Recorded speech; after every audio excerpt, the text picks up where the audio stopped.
माळवा प्रांत जिंकला आणि माळवा प्रांताचे ते राजे झाले। त्यानंतर त्यांनी अहिल्यादेवींना धडे दिले। अहिल्यादेवींनी 28 वर्ष कारभार केला। पण मल्हाररावांचा इतिहास हा दैदिप्यमान इतिहास आहे आणि ते मूळ आपल्या गावचे आहेत, होळ आणि मुरुमचे आहेत। त्या परिसराचा, या भूमीचा प्रचंड चांगल्या पद्धतीनं विकास झाला पाहिजे। शिवसृष्टीच्या धर्तीवर स्वराज्याचा विस्तारक म्हणून मल्हार सृष्टी होण्याची आवश्यकता आहे आणि त्याच्यावरती लक्ष देण्याची गरज आहे। आणि म्हणून शासनाने 2 एकर दिलेले, 2 एकरमध्ये हे काम भागणार नाही।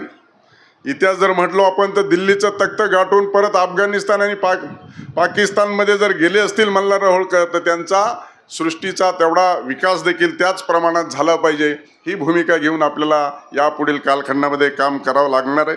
आणि म्हणून छत्रपती शिवरायांचा जो काही मराठेशाहीचा इतिहासाचा विस्तार आणि जे कार्य त्या कालखंडामध्ये त्यांनी केलं तर ते मल्हारराव होळकरांच्या संदर्भामध्ये आता माझी जबाबदारी आहे आणि मला पद ही जबाबदारीचं आहे। दोन्ही गोष्टी जबाबदारीने पार पाडायच्या। त्यामुळं 30 कोटीचा प्रलंबित नदी असेल, आता हे मला वाटतं शिवण्णा त्यांनी सूचना दिलेल्या आहेत अधिकृत। आता ते ग्रामविकास मंत्री असल्यामुळे मी अतिरिक्त सांगण्याची काही आवश्यकता नाही। फक्त डिले झाला तर मी स्मरणपत्र त्यांना देईल।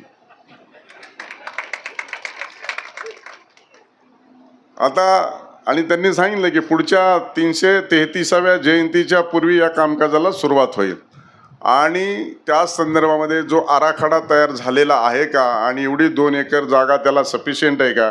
मला वाटतं माडकर साहेब अधिकची जागा राज्य सरकारला इथे घ्यावी लागेल आणि ती संपादित करण्याच्या संदर्भामध्ये देखील खासदार साहेब माझ्या दालनात ज्यावेळेस बैठक होईल त्यावेळेस आणखी जागा आपल्याला, आणि तुम्हीच सांगितलं 136 एकर जागा होळकरांचीच आहे पण ती आता सरकार जमा झाली शेती महामंडळाकडे। आता ती पुन्हा परत घ्यायची वेळ आली आणि त्याच्यासाठी मी सभापती आहे।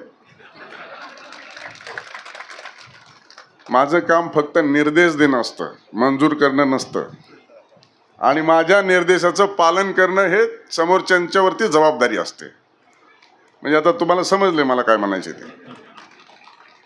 अलीकड काळात काय लोक सांगतात की मला राजशिष्टाचार कळत नाही म्हणून सांगतोय।